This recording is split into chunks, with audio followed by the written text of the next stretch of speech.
Bienvenidas niñas y niños de sexto básico. Los invitamos a desarrollar el módulo Las características e importancias del Norte Grande y su población para la sociedad chilena, donde trabajaremos en conjunto las asignaturas de Historia, Religión y Matemáticas. Niñas y niños, el Norte Grande es la zona natural que más ha aportado riqueza en la historia de nuestro país. Sus regiones son la región de Arica y Parinacota, la región de Tarapacá, la región de Antofagasta y la región de Atacama. Como es una zona seca y de clima desértico, no puede producir sus alimentos ahí, debiendo depender de su consumo de los recursos producidos en otras regiones como frutas y verduras. Pese a ello, es una zona donde vive mucha población.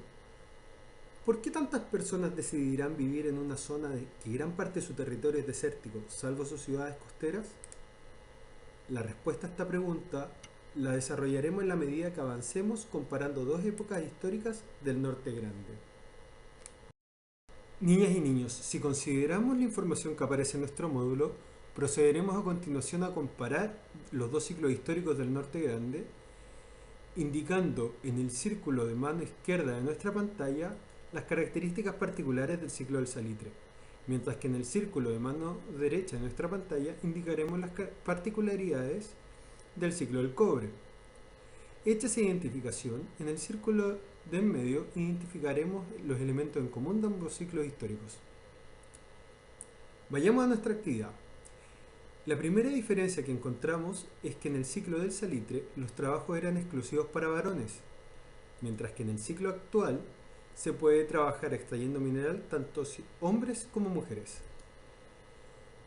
Una segunda característica es que en el ciclo del salitre no se pagaba con dinero, sino que en fichas válidas solamente en las pulperías de la salitrera, mientras que en el día de hoy se paga en dinero los trabajos realizados. Una tercera característica en el ciclo del salitre es que no había reconocimiento de los derechos laborales ni sociales como la salud, mientras que en el ciclo del cobre se reconocen los derechos laborales y sociales de la gente que trabaja. Una cuarta diferencia es que en el ciclo del salitre se producía este mineral que era de propiedad extranjera, mientras que en el ciclo del cobre el mineral es tanto de propiedad chilena como extranjera. Una última característica de comparación es que en el ciclo del salitre los niños debían trabajar y no tenían cubierto su derecho a la educación, mientras que en el ciclo actual se prohíbe el trabajo infantil y se garantiza el acceso a la educación por parte del Estado y las familias de las niñas y niños que viven en nuestro país. Vayamos ahora a las similitudes. En primer lugar, en la zona del Norte Grande sigue habiendo un clima desértico. Una segunda característica es que las principales ciudades son costeras, como Iquique. Una tercera característica es que se sigue obteniendo alimento de lo producido en otras regiones. Una cuarta similitud es que se siguen produciendo recursos mineros que son la principal riqueza del país. En quinto lugar, encontramos que en ambos ciclos la riqueza era mineral que se exporta para elaborar productos en el extranjero. Y una última característica en común es que siguen habitando en esa zona personas de distintas nacionalidades para trabajar los minerales. Es una zona con una alta migración peruana, boliviana y también chilena, proveniente de otras regiones que migran al norte para encontrar mejores opciones laborales. Niñas y niños, en el presente módulo los hemos invitado a comparar dos épocas históricas del Norte Grande para ver el desarrollo histórico de su comunidad. En la asignatura de religión hemos trabajado el concepto de comunidad, es decir, aquel grupo de personas que se agrupan para vivir bajo intereses y reglas en común. En el caso del catolicismo, identificaremos al grupo de fieles de esta religión como la comunidad católica. Ahora bien, el concepto de comunidad se puede ampliar a toda la sociedad, donde las personas se agrupan y viven bajo intereses comunes y reglas que aplican para todos, como es en el caso chileno con nuestra constitución política. Hoy en día la comunidad mundial y chilena está atravesando momentos muy difíciles producto de la pandemia del coronavirus, y eso ha generado en la propia comunidad acciones autogestionadas, es decir, provocadas por ellos mismos para solidarizar con las personas que están atravesando momentos difíciles. Una de esas prácticas son las ollas comunes, que se desarrollan de distintas formas, recolectando comida entre vecinos o mediante colectas de dinero en capillas, parroquias y juntas de vecinos, para así adquirir alimentos. Nacen dentro de contextos sociales de pobreza y desempleo, dos condiciones que generan hambre. En las imágenes podemos apreciar dos prácticas solidarias autogestionadas, es decir, desarrolladas por la propia comunidad.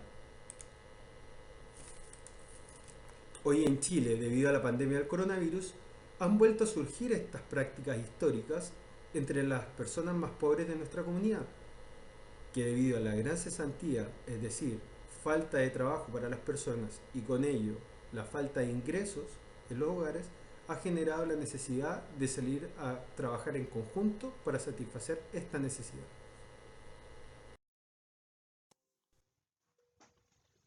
Matemática. Lo que debemos saber de gráficos circulares.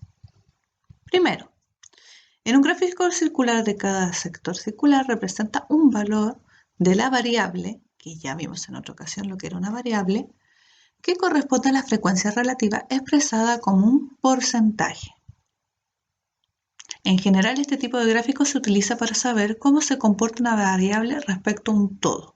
Acá nuestro todo será el 100%. Veamos la siguiente tabla. Actividad preferida. Tenemos las variables que son ir de paseo, ir al cine, hacer deporte. Bien, y por cada variable hay una cantidad. Estas cantidades nos suman en total 25. Estas cantidades son lo que nosotros llamamos frecuencia relativa. ¿Qué es frecuencia relativa? ¿Cuántas veces se repite o cuántas veces eligen una de las variables? Por ejemplo, ir de paseo fue elegida 7 veces. Lo que nos da el siguiente gráfico.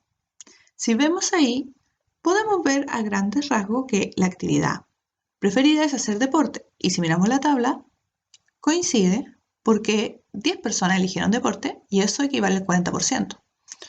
¿Pero cómo sabemos esto? Bien, para eso hay que hacer un pequeño ejercicio. Vamos a elegir ir de paseo.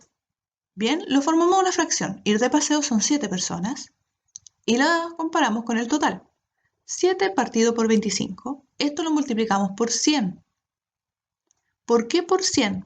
Porque es por el total, por un todo. Bien, multiplicamos. El resultado de 7 dividido en 25 es 0,28 multiplicado por el 100% y esto me da el 28%. ¿Dónde está este 28%? Acá, que coincide con el ir de paseo.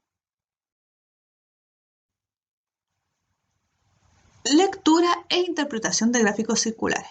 Veamos el siguiente gráfico. Tipos de vivienda. Ahí vemos en este gráfico que hay diferentes tipos de vivienda y la selección de las personas. Al encuestar a 1.860 personas y preguntarles sobre el tipo de vivienda en el que habitan, se obtuvieron los siguientes resultados que se muestran en el gráfico. Bien, tenemos casa en condominio, departamentos, parcela, casa independiente y otros. Escribe la preferencia que se encuentra entre el 7 y el 18%. No nos podemos pasar de esos dos intervalos. Entonces, chequeamos desde la más pequeña. La parcela tiene 5%, no me sirve, necesito de 7 para arriba. Sigo por la siguiente, otros. Esa me sirve. Otro tipo de vivienda, porque es 10%. Y estamos buscando sobre el 7. Después tenemos departamento con un 15%. Otro dato que me sirve. Si nos vamos a la casa en condominio, no nos sirve porque es 20% y solo nos pedían entre el 18%. Y por último, menos nos sirve la casa independiente que está en el 50%. ¿Cuántas personas viven en una casa que no sean independientes? Chequemos primero. Son 50%. 50% viven en casa independiente, lo que significa que 50 es la mitad del 100%. O sea, 100 dividido en 2 es 50. Por ende, el total, o sea, las 1.800 personas, lo dividimos por 2. 1.860 dividido por 2 es igual a 93. Entonces, 930 personas viven en casas que no son independientes. Esta es una interpretación de gráfico, buscar la información que me dan, ver lo que me sirve, lo que no me sirve, según lo que me estén preguntando. Y uno solo tiene que ir mirando el gráfico. Los porcentajes son muy claros. ¿Dónde lo usamos? En la vida diaria. Ejemplo, el 100% de tu batería del celular. Y de ahí empieza a disminuir según lo que lo vayas ocupando. Si ocupaste la mitad de la batería, ¿cuánto porcentaje de batería te va a quedar? El 50. Queridas niñas y niños de sexto básico, hoy en día nuestro planeta atraviesa momentos difíciles. Por eso que como comunidad tenemos que resguardarnos y llevar adelante todas las medidas establecidas por la autoridad. No romper la cuarentena y tomar las medidas de higiene y distanciamiento físico para cuidarnos entre todas y todos. Con mucho cariño, sus profesoras y profesores, les queremos recordar que en caso de tener dudas pueden escribirnos a los correos que indicamos en la guía. Así podremos responderlas a tiempo para que podamos aprovechar al máximo los aprendizajes que nos ofrece este instrumento. Con cariño se despiden sus profesores y profesoras de matemática, religión e historia. Quédense en casa.